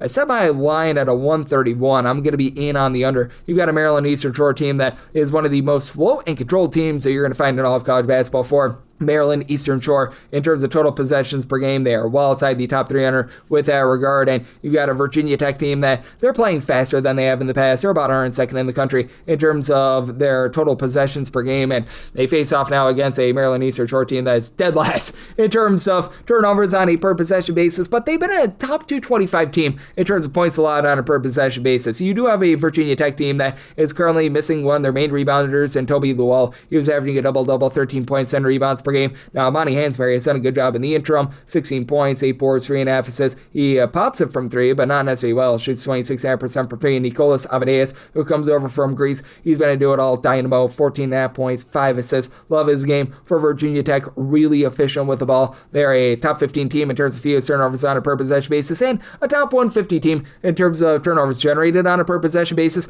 but they're a little bit weak down low, about 200th in the country in terms of opponents' 2-point shooting percentage outside the top 200, in terms of defensive rebound percentage, and I do think that that's going to help out this Maryland Eastern Shore team a little bit, and I do think that this is going to be a little bit of a slower, more controlled game, so I'm going to be in on the under end. I do think that Maryland Eastern Shore is going to be able to cover this number. You've had Maryland Eastern Shore actually do a solid job being able to take Georgia Tech to a double overtime game earlier in the season. They go on the road, they knock off Longwood in a double overtime game. I recognize that they lost to Virginia by 24 points, but that was a cover for them. Joseph Lucardo has been able to give you about 12 points per game, and for this bunch in Maryland Eastern Shore, they're a top 150 team in terms of opponents' three-point shooting percentage. Now, this is also a team that has been outside the top 200 with regards to rebound percentage, but by committee, they're not doing the world's worst job. Zion Obalana has been able to give you about 4.5 rebounds per game. You've got Christopher Flippin, who last year gave you about 5 boards per contest. He's down to about 3 this season, but I do think that for Maryland Eastern Shore, they are going to do just enough to be able to hold in this game. Top 225 team in terms of opponents' 2-point shooting percentage. They're not getting to the free throw line at all. Maryland Eastern Shore dead last in the country in terms of free throw attempts, so I think that you get a slow control game where Virginia Tech wins this game comfortably, but I feel like the number has gone up a little bit too high. Semi line at 25. Won't take those points with the Shore, and I'm going to be in on the under 3.6505, 3.6506. Texas Southern on the road against Minnesota. The state with the smallest strengths in the union, Minnesota, is a 17.5 point favorite. 145.5 is the total. Semi line at 18.5. I'm going to be willing to lay with Minnesota. Texas Southern has just been grody, to say the least, with regards to rebounding, which is strange because a few years ago, Texas Southern was actually one of the better rebounding teams that you would find at the mid-major ranks, and that has just really deteriorated from there. And this is a Texas Southern team that's not going to put a lot of pressure on you. 297th in all of college basketball in terms of turnovers per possession on offense, outside the top 225 in terms of turnovers forced on a per possession basis on defense. So they are really losing that battle. And for this Minnesota group, they should be able to do a nice job of having Kate Tyson lead them to victory. 21 points on about 34% three-point shooting. Couldn't get out there on the floor in North Carolina last year, but I knew he was so good at Belmont 2 seasons ago, and it's a Minnesota team that has been able to do a really nice job of not allowing second and third chances. A top 75 team in terms of defensive rebound percentage. Now, they are allowing a lot from 3. Teams are shooting over 37.5% from 3 against them.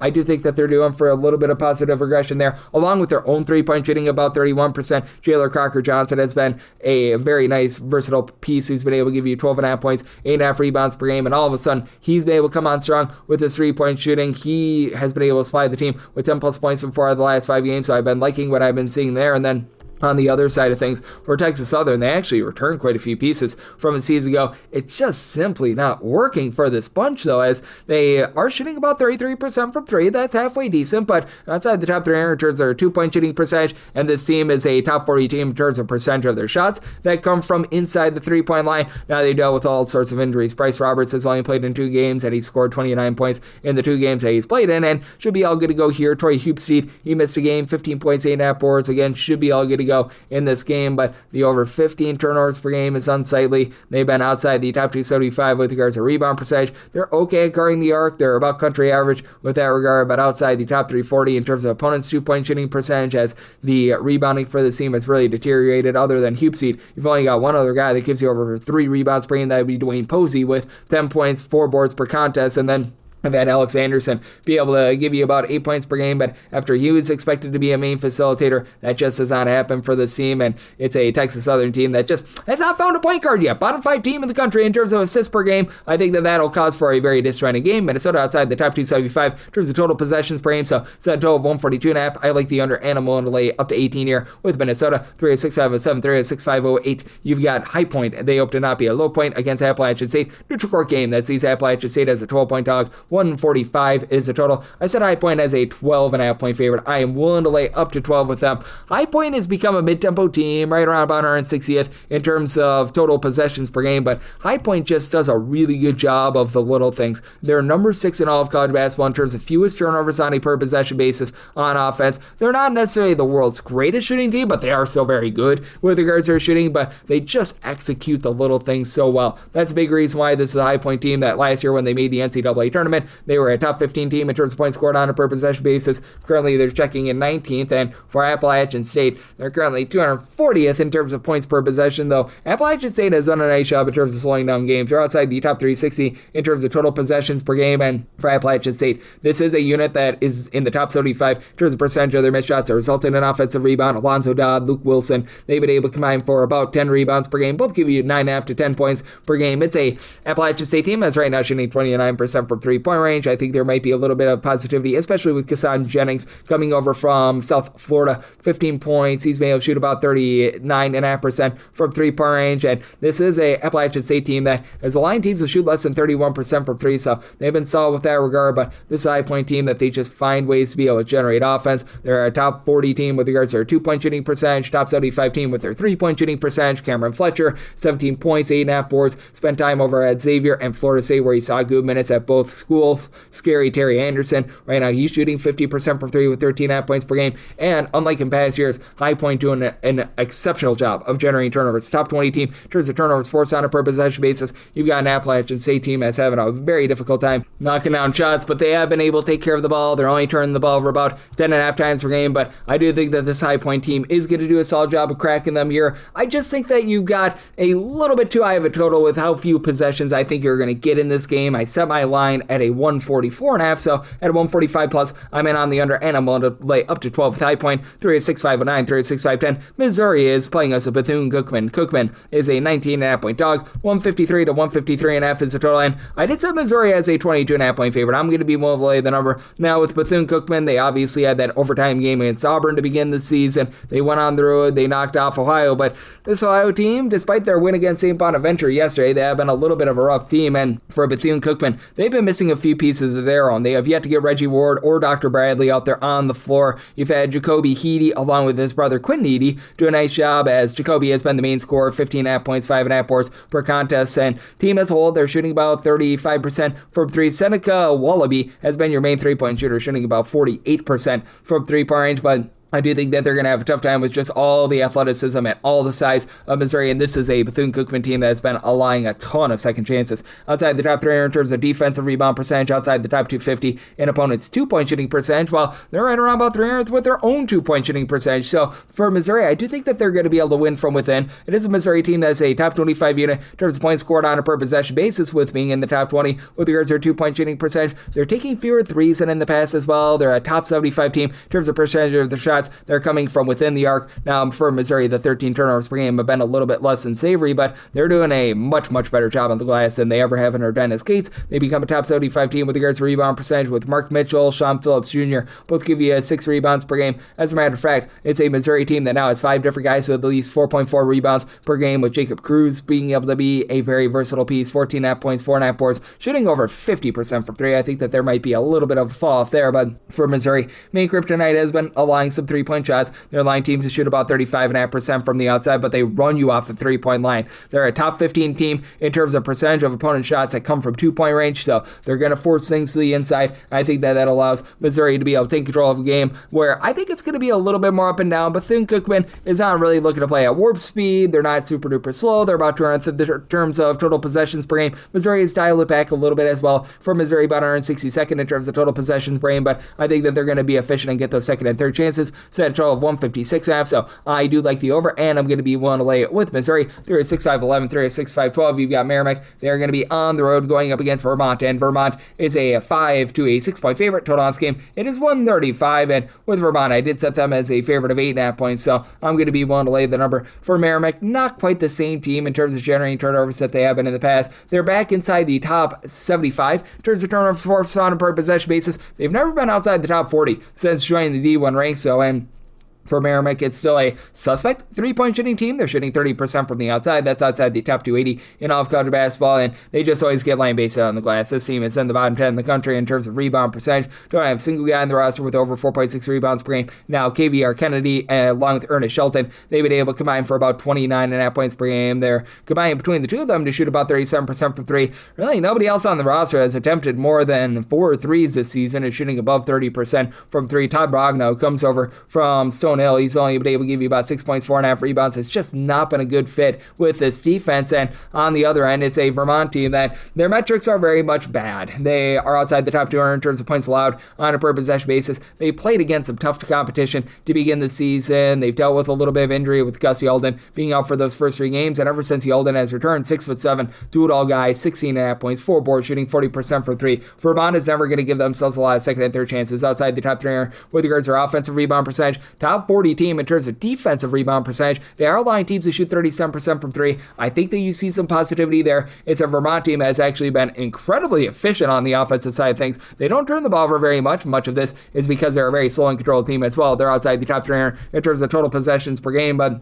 they are checking in the top 100 in terms of points scored on a per possession basis, as they're a top 100 team in terms of both their 3-point and their 2-point shooting percentage. And I do think that they're going to do a nice job protecting the ball against a Merrimack team that's taken strides back in terms of generating turnovers, and that allows them to be able to get the job done here. I did set my total at a 138.5. With Merrimack not generating turnovers the way that they have in the past, I think that leads to a lot of clean possessions. I like the over, and I'm going to be willing to lay it with Vermont. 3-6, 5-13, 3-6, 5-14. Radford plays us to Coppin St. Coppin St, an underdog of 18 points, 152 is the total. And with Coppin St, I did set them as a underdog of 19.5 points. I'm going to be willing to lay it. Radford is now a top 75 team in terms of total possessions per game. Zach Chu, who comes up from the NBA ranks, he has really cranked things up, and he's brought with him a pair of guards from the ACC, Del Jones, who began his career at Clemson, Dennis Parker, who began his career at NC State. They're combined for 31 points per game. Jones has been able to give you 3.5 assists per game, and then Jalen Johnson has come in. He's been able to give you 3.5 assists, 10.5 points per game. He began his career over at Tennessee Tech, where at Tennessee Tech last year, he was able to give that team 14 points. He was shooting about 35.5% from three, and the big thing for Radford is getting online with that 3-point shooting. They're shooting just 31.7% from three, outside the top 245 in all of college basketball, but they're generating for themselves a lot of second and third chances inside the top 100 in terms of offensive rebound percentage. They're a team that's been outside the top 200 in terms of ball security with about 12.5 turnovers per game, but Tyson Brown down low has been able to give you about 7 rebounds per game. The ancillary pieces have been able to do a nice job as they play a very full rotation. Right now, you've got 9 different guys give you at least 13.5 minutes per game, and on the other side of things, you've got a Coppin St team that, well, they continue to be outside the top 350 in terms of points scored on a per possession basis. This team is getting cooked in like every single way possible. Coppin St does not have a single player that's averaging more than 8.8 points per game, as Monterey Hall has been able to give you 8.8 points per game. It's a Coppin St team that shoots 28% from 3-point range. They are currently outside the top 300 with regards to rebound percentage. They are turning the ball over 15 times per game, while on defense they're outside the top 300 in terms of opponents' 2-point and 3-point shooting percentage as well. It's a Coppin St team that's just rudderless. They've cranked themselves up from past years. Coppin St playing a little bit of a faster tempo, 187th in the country in terms of total possessions per game. I just don't know if they have enough clean possessions to be able to help you out with this over. I did set my total at a 147.5 as a result. I like the under, and I'm going to be willing to lay it with Radford. Set them as a favorite of 19.5 points, 3-6, 5-15, 3-6, 5-16. You've got New Mexico playing against Florida Gulf Coast. Florida Gulf Coast is an underdog of 14 to 15 points. Your total on this game is between 157 to 160, and for New Mexico, I did set them as a favorite of 15.5 points, so 15 is my max lay, but I'm going to be willing to lay it. For New Mexico, they seem to be bumping up the tempo little by little right now, as in terms of total possessions per game, they're currently checking in about 135th in all of college basketball. And for Florida Gulf Coast, this has been a team that has seen one of the biggest tempo shifts in the country. They're now 26th in the country in terms of total possessions per game. After last year, they were well outside the top 275, and for Florida Gulf Coast, typically this is a team that they hang their hat on defense. They've been a lot more offense-oriented this season, and it's been all about second and third chances. Top 25 team in terms of offensive rebound percentage of their missed shots that become a offensive rebound, with Ramir Barno doing a nice job headlining things and the point guard spot, 15 points, 6 assists, 2.3 steals per game. He shoots 40% from three, and that allows everyone else to just roam around. Michael Duox along with Isaiah Malone are both give you about 8 points per game, a combined 10.5 rebounds per game. J.R. Kozinski, who comes over from Notre Dame, has been that main headline scorer, 17 points. He's shooting 36% from 3-point. Jordan Ellerby, 15.5 points, shooting 38.5% from the outside, but it is a Florida Gulf Coast team that has been having a little bit of a tough time with regards to their overall shooting, outside the top 175 in terms of both their 2-point and 3-point shooting percentage, and they are getting absolutely lambasted down low. In terms of the opponent's 2-point shooting percentage, you're hovering right around about 300th in the country, and now they face off against a New Mexico team that has been in the top 75 in terms of turnovers forced on a per possession basis. That is just the Eric Olin style, coming over from UC San Diego, with Dayton Albury, Jake Hall combined for 27 points per game, and Hall, who comes up from the non-D1 ranks, very versatile, shooting 43% from 3-point range. You've had Tomislav Buchan be able to really dominate the boards. He's giving you about 10 rebounds per game. Lone guy for New Mexico, by the way. That's giving you over 4 rebounds per game, but that's for this New Mexico team. They've been able to do a really nice job of cutting teams off from the outside. They're a top 75 team in terms of opponent's 3-point shooting percentage. I do think that they're going to put this Florida Gulf Coast backcourt under duress. I think that Florida Gulf Coast is going to get dialed back a little bit more. I set my total 153.5. I like the under, and I'm willing to lay it with New Mexico, 3-6, 5-17, 3-6, 35-18. Wake Forest plays us Queens NC. Queens NC, a sizable underdog here of 16.5 points. So on this game, it is 161.5. I did set Wake Forest as a 21.5 point favorite. I'm going to be willing to lay it. Queens NC has been a top 75 team in terms of points scored on a per possession basis, but they still have plenty of warts defensively, and this is a Wake Forest team that just has been much more efficient than they were a season ago. Drew Harris, he's become the main man, 20.5 points, 7 boards. He's shooting 40% from three-point range. Miles Colvin, who comes over from Purdue, he and Makai Mason both shooting about 32.5 to 33% from three, a combined about 22.5 points per contest. You've had Nate Kalmenzi do a much more efficient job than he did over at Washington, say 5.9 assists to 1.7 turnovers per game. Not necessarily a dynamo scorer at about 8 points per game, but he's running good, clean offense, which you didn't have for Wake Forest a season ago. They've been able to ascend into the top 75 in terms of points scored on a per possession basis, and Wake Forest is doing a tremendous job of generating turnovers. They're a top 35 team in terms of turnovers forced on a per possession basis, a top 50 team in terms of opponents' three-point shooting percentage, and that's going to put Queens NC under a little bit of duress, as Queens NC just hasn't been able to get as much down low as they did a season ago when they had Malcolm Brown give you 3+ blocks per game. For Queens NC, you only have one player give you over 4.5 rebounds per game. That'd be Nasir Mann, who has been the man, 16 points, 2.5 assists, 6 boards, shooting 40% from three-point range, but this is a Queens NC team that is based around the perimeter, top 50 team in terms of percentage of their shots that come from three-point range, and for Queens NC, this is a team that they just don't put you under duress at all on defense. They're only generating about 10 turnovers per game outside the top 320 with that regard. Now, it is a Queens NC team that has been able to do an okay job in terms of being able to just knife the ball down low with a top 75 two-point shooting percentage, but they themselves are allowing so many second and third chances. They're outside the top 350 in terms of defensive rebound percentage. Opponents are grabbing 14.7 offensive rebounds per game. I think that with having Trayvon Spillers giving you 6+ rebounds per game, Wake Forest does a good job inside, and with the way that Wake Forest is generating turnovers, they find a way to get the job done in what I think is going to be a little bit more of an up and down game. You do have a Wake Forest team that has really been bumping up their tempo in terms of total possessions per game. They are number 45 in all of college basketball. Well, Queens NC has dialed it back a little bit more, about 149th in terms of total possessions per game, but set a total of 163.5. I like the over, and I'm willing to lay it with Wake Forest. 306-519, 306-520. Loyola Chicago is going to be playing us to Chicago State. Chicago State is a 12.5 to a 13.5 point dog. 145 is the total. I said Loyola as a 14-point favorite. I'm actually going to be willing to lay it. That's just how lowly I think of Chicago State right now, and it's been a rough year for Loyola Chicago. I feel like they were just hit with a lot of bad regression. This is not a good team, don't get me wrong, but I do think that for Loyola Chicago, they see a rise up from the fact that teams are shooting over 38% from three-point range against them. For Loyola Chicago, they were just absolutely getting beat on the boards, and that's much less of an issue against Chicago State, as you still have Miles Rubin give you 3 blocks and 6.5 rebounds per game. Lone guy in the roster that's give you over 3.6 rebounds per game, but Justin Moore's been pretty solid in the backcourt. 4.8 assists, 12.5 points, only shooting about 30% from 3, but DeWitt Tavares, Chuck Love, these 2 guys shoot about 35.5% from three-point range, a combined 19.5 points per game. Cade Dodson has been able to shoot 37% from three-point range, so you still have a few guys that are able to go bombs away from 3. Now, for Chicago State, they're going to get a lot of clean possessions. The Ramblers are generating 8.4 turnovers per game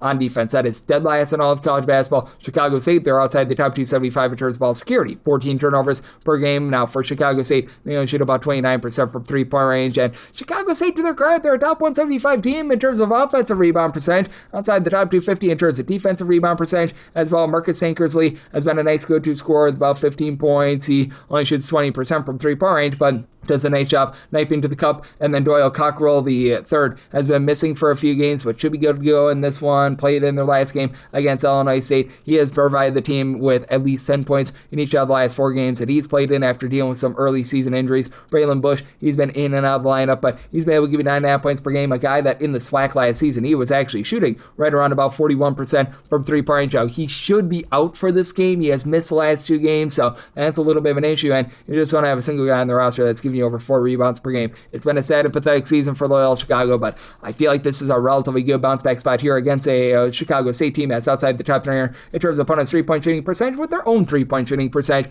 very, very much lacking. You have a Loyola Chicago team that's really been dialing it back with their tempo, by the way, in terms of total possessions per game, 356th in the country, so set a total of 142. I like the under, and I'm willing to lay up to 13.5 with Loyola Chicago, and we wrap things up with 306, 521, 306, 522. Texas A&M plays us at Jacksonville. Jacksonville, 26.5 point dogs, 148.5 to 149.5 is the total line. I set Texas A&M as a 28.5 point favorite. I'm going to be willing to lay the number. This Jacksonville team just loses all their rebounding from a season ago, and when this Jacksonville team has been rocking and rolling under the Mincy regime, it's been because of good rebounding, and they just don't have that this season for Jacksonville. You only have one guy that's giving you over 4 rebounds per game. That would be Donovan Rivers, 7.5 points, 5.5 boards. They say 6'9" forward, but they just don't have a lot in the backcourt either. I mean, Jalen Jones, Chris Arias have been able to combine for about 21.5 points per contest for a team that's about country average with shooting 33.5% from 3-point. Your 3-point shooting perimeter defense has not been bad. They've been in the top 175 in terms of turnovers forced on a per possession basis, but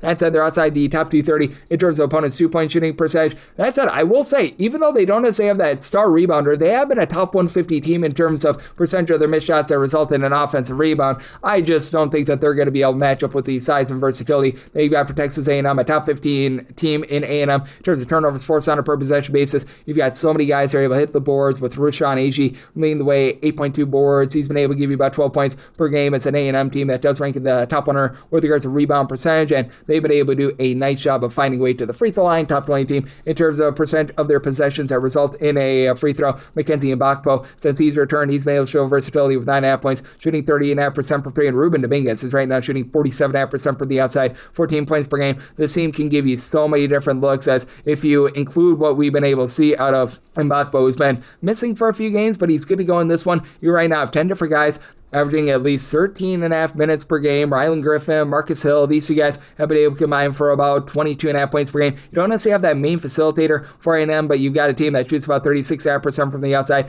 Now, they've allowed teams to shoot 36% from 3. The 3-point shooting defense, that has been a little bit suspect, and this is an A&M team that's going to be looking to crank up the tempo. Meanwhile, you've got a Jacksonville team that's going to be looking to play very slow and very controlled. With Jacksonville, they're currently 296th in the country in terms of total possessions per game. You've got an A&M team that right now they are checking in 24th in terms of total possessions per game. So I did land on a total of a 148.5. I do think that A&M generates a lot of turnovers, and Jacksonville just doesn't do their part with this total. We'll lay up to 28 with A&M, and I'm going to be in on the under end. That'll wrap things up for the Sunday edition of Coast to Coast Hoops, part of the VSiN Family Podcast. Big thanks to mid-major Matt Josephs for joining me in the last segment. If you do like hearing from this fine podcast, Coast to Coast Hoops, you're able to subscribe wherever your podcasts, Apple Podcasts, Google Play, Spotify, Stitcher, and TuneIn. If you have a question, comment, segment idea, what have you for this podcast, you do have one of two ways we offer those in. First one is my Twitter/X timeline at gunit_81. Keep in mind, letters CM, they mean does not matter, so as per usual, please do send these into the timeline. And the other way is find an Apple Podcast review. If you rate this podcast 5 stars, it's very much appreciated. From there, you're able to fire in whatever you'd like to hear on this podcast via that 5-star review. I am with you guys every single day on this podcast, give you picks and analysis on every single game, every single day, so I will be back with you once again tomorrow. Thank you.